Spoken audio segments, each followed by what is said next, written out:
আসসালামু আলাইকুম ভিউয়ার্স। ভিডিওর থাম্বনেল দেখে আশা করি বুঝে গেছেন ভিডিওটি কোন টপিক নিয়ে তৈরি করা হয়েছে। চলেন বেশি কথা না বলে ভিডিওর সেটিংসটি এই সেটিংসটি অন করার জন্য চলে যাবেন সেটিংস অপশনে যাওয়ার পর আপনারা প্রাইভেসি বলে একটি অপশন দেখতে পারবেন। প্রাইভেসিতে ক্লিক করবেন।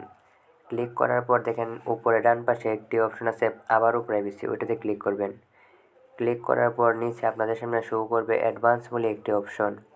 এই অ্যাডভান্স অপশনে ক্লিক করবেন। ক্লিক করার পর আপনাদের সামনে দেখতে পারতেছেন লাস্টের আগের অপশনটা অ্যাডস বলে একটি অপশন আছে, এই অপশনে ক্লিক করবেন। ক্লিক করার পর অনেকগুলো সেটিংস আসবে আপনাদের সামনে।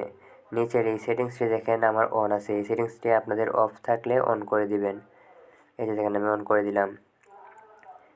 তারপর অ্যাড প্রাইভেসিতে গিয়ে আপনাদের এগুলো দেখবেন আমার প্রথমটা অফ আছে, দ্বিতীয়টা অন, তারপরটাও অন আছে।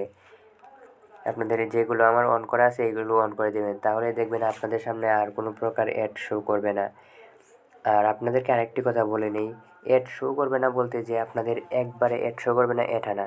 আপনারা ইউটিউবে ঢোকার পর দেখতে পারেন যে প্রতি ভিডিওতে ঢোকার সময় একটা অথবা দুইটা করে অ্যাড আসে, কিন্তু এই সেটিংসটি অন যখন করবেন আপনাদের প্রথম যখন ইউটিউবে প্রবেশ করবেন তখন একটি অ্যাড শো করতে পারে, আবার নাও করতে পারে। করলে অ্যাডটি স্কিপ করে দিলে পরের বার থেকে দেখবেন আর অ্যাড আসবে না। যতবার ইউটিউবে প্রবেশ করবেন প্রথমে একটি অ্যাড আসবে এই সেটিংসটি যদি অন করেন। আশা করি ভিডিওটি আপনাদেরকে অনেক উপকারে আসবে। ভিডিওটি ভালো লাগলে একটি লাইক করে দিবেন, কমেন্ট করে জানাবেন কেমন হয়েছে। আমাদের চ্যানেলে যারা নতুন চ্যানেলটিকে সাবস্ক্রাইব করে নিয়ে এখনই চ্যানেলটিকে সাবস্ক্রাইব করে আমাদের পাশে থাকুন। ধন্যবাদ সবাইকে।